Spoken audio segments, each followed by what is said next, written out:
What's up, Sixers fans? Welcome back to the channel. Welcome back to the family, the community. While you're here, subscribe, like the video, throw some comments, do your thing. Let's let this channel grow a little bit. I'm trying to get to 1,000, and I feel like redundant saying this in every video, so I'm probably not going to say it anymore, and just hope you guys like my content. That being said, I'm going to talk about the Sixers Hornets game from last night in this video right now. After that, I have another video coming out tonight about the Sixers starting five, and me kind of ranting about it, talking about it, doing my thing. So both of these videos will be out relatively at the same time. So this is past Greg saying what's up. So let's just, I'm looking at the box score right now about the Sixers Hornets. First of all, 30-13 in the first quarter. Embiid had just as many points as the entire Charlotte Hornets team did. He's the MVP. I'm done playing around. I'm done taking videos. I'm done doing anything. I'm done talking about it. There's no debate. Joel Embiid's the MVP. And if you disagree, you don't watch basketball at this point. Embiid has been the most dominant player I've ever seen him being. He's the most dominant Sixer I've ever seen in my lifetime. AI's dominance was a little bit before I was aware. I was born in 1996, so keep that in mind. I know I'm old, but I'm not that old. Also, Embiid is just, dude, he's the best big man in a guard league, which is impressive. It's so dominant. He's so dominant. And it's interesting to think that, wow, Embiid and Jokic are arguably 1 and 2, respectively, in the MVP race, and it isn't really a big man-centric league anymore, and that's awesome.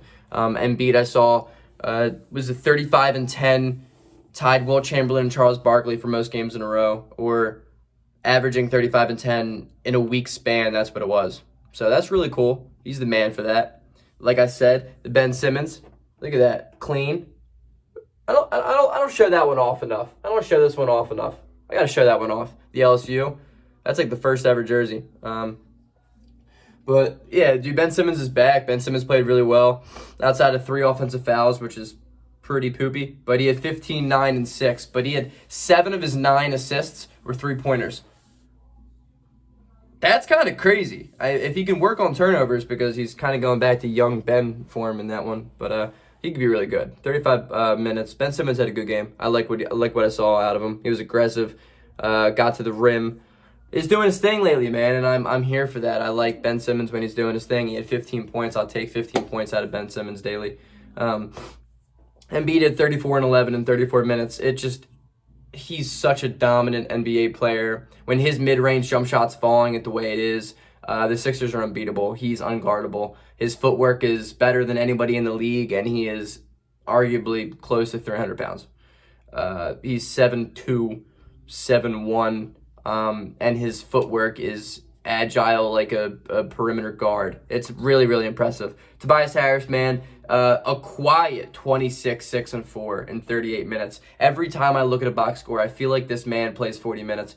Tobias Harris is a journeyman. He is an Iron Man. This man has been having a career season. I love Tobias Harris. He's been awesome. He gets to his spots better than anybody on the team outside of Embiid. Embiid, catches the ball at his spot. Every spot is Embiid's spot. But Tobias Harris gets to his spot extremely well. We often forget the man is 6'9", and he leads the NBA in transition points. He is extremely talented. He's quick for his size. He is a 4.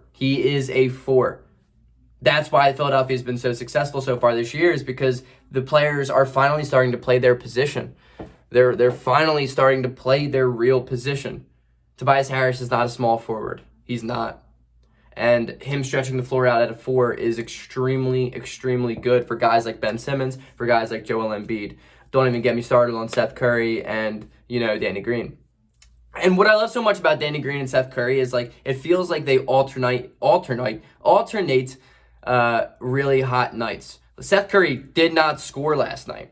Literally did not score. The man played 29 minutes, did not score a bucket. Not from the line, not from the field at all. And I'm not even mad about it, because I know the life of a shooter. I, once upon a time, played some high school basketball myself. So I know what it's like to be hot and cold.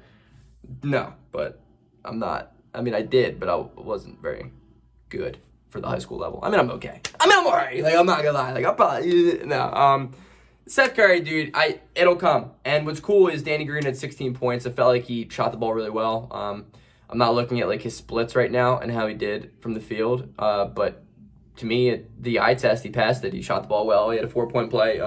Shot the ball well from the corner. He's been doing way better off passes from Ben Simmons, which is awesome because I feel like Ben has had so many good looks at Danny Green, and Danny Green just bricks it. But Danny Green had a really good game last night, played well defensively. Seth Curry, we just didn't need him to light up the scoreboard. And that's awesome because, the Sixers still won the game handily. We won by 7. We won every single quarter. Actually, I lied. We lost the entire second half.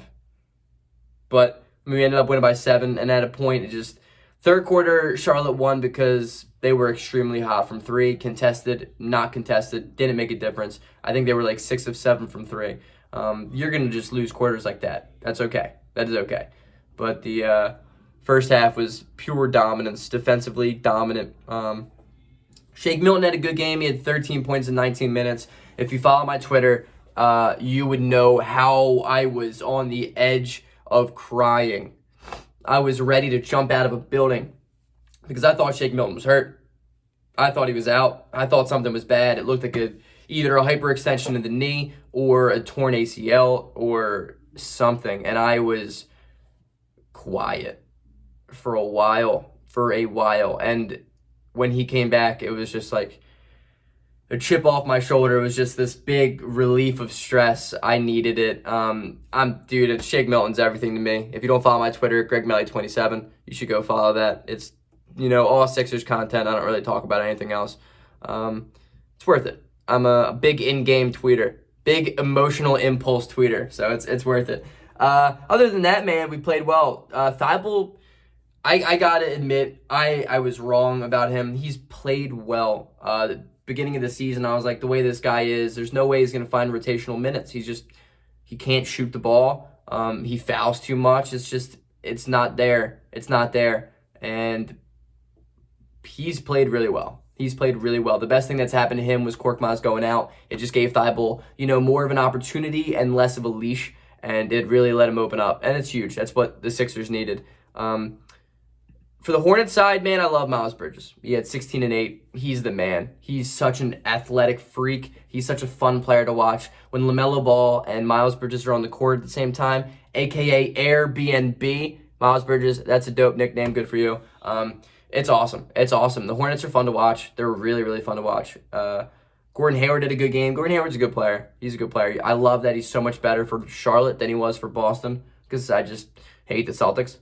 And Devontae Graham, dude, this is a good, solid squad. LaMelo Ball is the clear-cut Rookie of the Year, 22 and 7, played 38 minutes.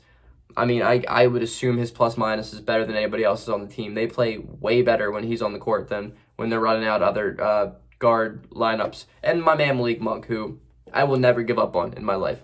He will be 45 years old, 20 years retired out of the league, and I'll be like, love this man. Love this man. Sign him, Philly. Him and Joe Johnson. Joe Johnson, he's got to be like 40. And I'm like, yo, Philadelphia should think about signing Joe Johnson. For what, Greg? For what? To collect AARP? I don't know. Anyway, peace out. Go Sixers. Love you guys.